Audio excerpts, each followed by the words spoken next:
Après le lycée ici, c'est quoi? T'as continué à l'université ici ou tu es parti Non, à l'étranger? si, en fait, c'est que j'ai fait. Deuxièmement, j'étais de ceux. Je veux bien que les gars qui ont leur bac, qui mettent la pression à leurs parents pour dire, ouais, envoie-moi au Canada, ainsi de suite, ils écoutent et qui voient un peu ce qui s'est passé. C'est que moi, j'étais le gars qui a mis le stress à ma mère, qui dit que, écoute, moi, j'ai eu le bac, bon point, tout ça, moi, je vais aller dans une université en France, je vais aller. Voilà. Donc, maman, elle m'a fait tourner, j'étais fâché, j'étais truc, et puis bon, enfin, j'avais passé aussi le test de l'INPHB. Ouais. Je crois que dans le temps, on était 20 000 bacheliers environ. Ils avaient 600 places. D'accord. Bon, et puis bon, les filières aussi, il y a des filières plus prisées et tout ça. Donc, du coup, moi, j'ai choisi le cycle long. Donc, j'ai été pris à l'INPHB. Et pour la chose, c'est que aux entretiens, pour entrer à l'INPHB, les gens m'ont demandé, mais attends, pourquoi est-ce que tu veux venir ici? J'ai dit, non, écoute, moi, j'ai ma mère qui s'est battue pour moi. Moi, je suis un gars qui a envie de rentrer dans cette école. Je sais que quand tu rentres par là, tu réussis. Il y a plein de modèles qu'on voit. Et je veux pouvoir réussir pour dire merci à ma mère, quoi, tu vois. D'accord. Et donc, du coup, je crois que le gars, en clair, après, on s'est vu, c'est un prof. On était là-bas, il m'a dit, non, mais écoute, ce que tu as dit là, ça nous a cassé. On a su que c'est pas juste un gars qui vient à l'école pour venir à l'école, mais il y a un truc en lui qui brûle, en fait. Tu vois. Donc, voilà, donc je rentre à l'INPHB, je fais les classes préparatoires. Donc, c'est deux années corsées, tu vois, de... Vous êtes 20 000, il y a 600 places, c'est clair que ça va être... Ouais, c'était hyper compétitif. Hein. Donc, à la fois, tu tes notes depuis la classe de seconde, et puis aussi entretien pour voir un peu ta personnalité et tout ça. Donc, quand on rentre là-bas, en fait, c'est hyper corsé, c'est à Yamoussoukro, c'est loin de la ville. D'accord. Donc, vous avez des chambres, enfin, c'est un peu chic aussi parce que tu es loin des parents, tu vois, tu as l'État qui paye tout, tu ne payes pas de facture, tu as une chambre à toi. En même temps, il faut bosser aussi. Faut à l'heure étudier. actuelle, c'est toujours pareil ou pas? Non, si, je crois que c'est pareil. Donc, il faut bosser, il faut étudier. C'est hyper corsé. Les classes prépa, tous ceux qui ont fait les prépa doivent savoir, c'est hyper corsé. On vous met le stress, la pression, plein de choses. Mais dans ça, il faut pouvoir ressortir, quand même étudier. Et puis, en plus de ça, nous, on avait des activités associatives, en fait, en tant qu'association d'étudiants. Donc, on essayait d'organiser des trucs et tout. Donc, voilà, moi, je passe le concours et puis je rentre à l'ESCA. Donc, je suis admis à l'ESCA. On était 21 à être pris. Pour entrer à l'ESCA, donc l'ESCA qui forme en fait en marketing, management et finance. Et puis bon, il y a vraiment de grosses têtes qui ont fait cette école. Hein. Peut-être que je pense citer au truc, mais bon, je pense citer des anciens, des aînés, des trucs. Donc par exemple, l'ancien ministre Thierry Tano, par exemple, c'est un de nos aînés. Il y a la sénateur Mariam Daougabala, il y a Koné Bruno. Enfin, il y a plein de gars qui après ont de bons profils, tu vois, qui deviennent ministres, qui deviennent un truc. Enfin, entrepreneurs. Je ne sais pas si tu sais, est-ce que le pourcentage de personnes qui ont suivi cette filière-là sont successful, sont plus en majorité successful ou pas? Oui, si, ça me fait peur, je ne veux pas te couper, ça me fait peur parce que je me souviens d'une histoire que l'un de mes amis traders en France m'a raconté, puisqu'il donne aussi des cours dans une université à Bordeaux, et il disait qu'il y avait un jeune noir, tout simplement, qui avait les meilleures notes au niveau trading, ce qu'il leur enseignait, grosso modo.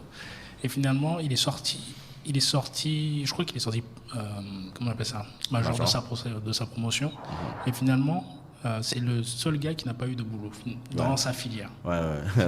Et ça me fait peur, en fait. Ce côté compétitif, je comprends. Ça pousse à l'excellence, c'est ce qui est super. Mais pour les gars qui n'y arrivent pas, ça doit être moralement... assez fort. Tu sais, moi, j'ai un point dessus. J'ai souvent été panéliste sur des thèmes pareils, hein, où on dit adéquation, par exemple, formation, et puis après, le monde de l'emploi. C'est que j'ai eu des cas comme ça, des gars qui étaient hyper bons, soit en maths ou bien en comptabilité, ainsi de suite. Et puis après, pour avoir un boulot, c'est tout difficile. Parce que souvent, les gars, en fait, ils n'ont pas incorporé le fait que tu peux bien avoir de bonnes notes, être excellent major de la promotion, mais il y a aussi un élément important qu'on ne va pas t'apprendre souvent à l'école, qui va être appris... Je te garantis qu'on ne te l'apprend pas. Ouais. Tu vois. Donc, c'est soit, par exemple, le réseau d'anciens, avec vos interactions qui vous ouvrent l'esprit en entreprise, voici comment ça se passe. Ou bien même l'éducation, les parents, les grands frères, ou bien, tu vois, peut-être même tu parles à un mentor depuis que tu es au lycée ou bien un truc, qui t'ouvre l'esprit sur certaines choses, c'est l'attitude en fait. L'attitude. Et l'attitude, donc c'est des compétences comportementales, tu vois. Il y a des gars, par exemple, qui font la grosse tête, qui vont à un entretien, qui te disent, bon, écoute, moi je viens de tel subdeco et tout, voilà, moi je... Mais vous êtes tous comme ça, les gars qui sortaient d'école de commerce, de gros trucs et tout. Réellement, c'est ce que je vois. Tous pensent qu'ils vont avoir des postes voilà, des salaires, voilà. Non, Ils ne se rendent même pas compte que le marché n'est pas comme ça. Non, c'est pas comme ça. Parce que, tu vois, il y a un modèle en développement de compétences qu'on appelle 70-20, tu vois, qui est basé sur une étude faite aux États-Unis en 1990, un truc. Voilà, où on dit 70%, on a pris par exemple des cadres, des dirigeants et tout ça, on a vu que 70% en moyenne de leurs compétences venaient de l'expérience sur le job. Ok. 20% de tout ce qui est networking, donc mentoring, coaching et tout ça, et puis seulement 10% pour tout ce qui est compétences, ou du moins diplôme, enfin tout ce qui est académique. Absolument, tu fais du business, tu es chef d'entreprise. Tu as un gars qui a 10 ans d'expérience qui se présente, tu as un gars qui vient de sortir de l'école. Bon, c'est différent. Tu vas jouer au niveau salaire éventuellement, mais... non, c'est pas possible.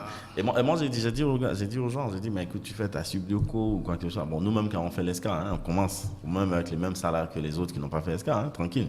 Le point, c'est qu'on comprend et on a la chance parce qu'on a un réseau d'environ 700 diplômés qui sont des dirigeants, qui sont des trucs. Et les étudiants sont en contact avec les anciens qui leur donnent souvent des formations pratiques. Tu vois, moi, par exemple, j'ai profité d'un aîné là qui s'appelait Amissa, qui avait fait une grande école d'esthète, tu vois, qui avait fait Wharton, qui nous a appris sur comment rédiger un CV, l'entretien d'embauche et tout ça. Bon, étant à l'école, quand tu as cette chance-là, ça te permet déjà de comprendre comment est-ce que tu vas te préparer pour attaquer le monde de l'emploi. Mais les autres qui n'ont pas ce support, ils sont un peu laissés pour compte. Bon, tu vois, il y a certains aînés qui sont venus, qui nous ont pris, par exemple, sur le marketing, sur l'audit, sur des trucs où ils te disent, écoute, par exemple, ils sont chez Ernst Young ou bien chez PricewaterhouseCoopers, ils te disent, écoute, regarde, voici comment ça se fait, voici comment est-ce qu'on évolue et tout. Donc déjà, depuis l'école, ton esprit est assez ouvert.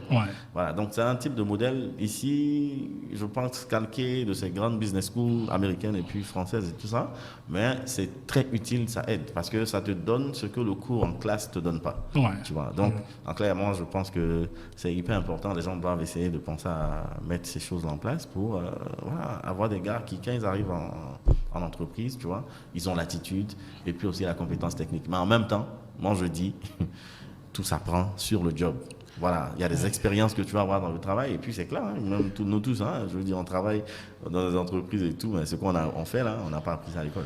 Absolument, il y a un gars que je suis beaucoup sur les réseaux sociaux, il s'appelle Gary Vaynerchuk. Je ne sais pas si tu connais, c'est un Américain. Le nom me dit quelque chose. Il t'a sorti une métaphore par rapport à ça. Il dit c'est facile si tu veux avoir des muscles. Grosso modo, il dit si tu veux avoir des muscles, c'est pas juste en regardant des vidéos ou en lisant un magazine. Parce que tu lis, tu regardes des vidéos, c'est fini. Mais derrière, il faut aller à la salle de gym, il faut bien manger, il faut bien dormir, tu vois ce que je veux dire. Donc les gars qui sortent d'école, et c'est pas péjoratif quand je dis ça, n'importe quelle personne qui a fait, on va dire, des bonnes études, des grandes études, ok, tu as juste la partie théorique. La partie pratique, quand tu es sur le terrain avec... quand tu dois dealer avec des êtres humains, c'est autre chose. Oui, si, c'est clair. C'est clair. Il y a un livre là que je recommande aux gens, une fois j'ai acheté à l'aéroport. Le titre, c'est What They Don't Teach You in Harvard Business School. C'est qui avait déjà entendu ce titre-là? C'est qui est... Non, je ne me retiens pas le nom de l'auteur. Okay. Bon, mais le point, c'est que, en fait, le gars, il t'explique clairement que, écoute, tu vas pouvoir voir, je veux dire, ces MBA ou bien ces trucs-là, mais souvent, on ne va pas t'apprendre à comment il faut pouvoir lire les gens. Tu vois, absolument. Ainsi de suite. Donc, il y a l'expérience de la vie. Et puis, aujourd'hui, il y a tout ce qui est développement personnel, ainsi de suite, qui viennent en supplément, qui aident, en tout cas, à rattraper ce gap-là que le système éducatif normal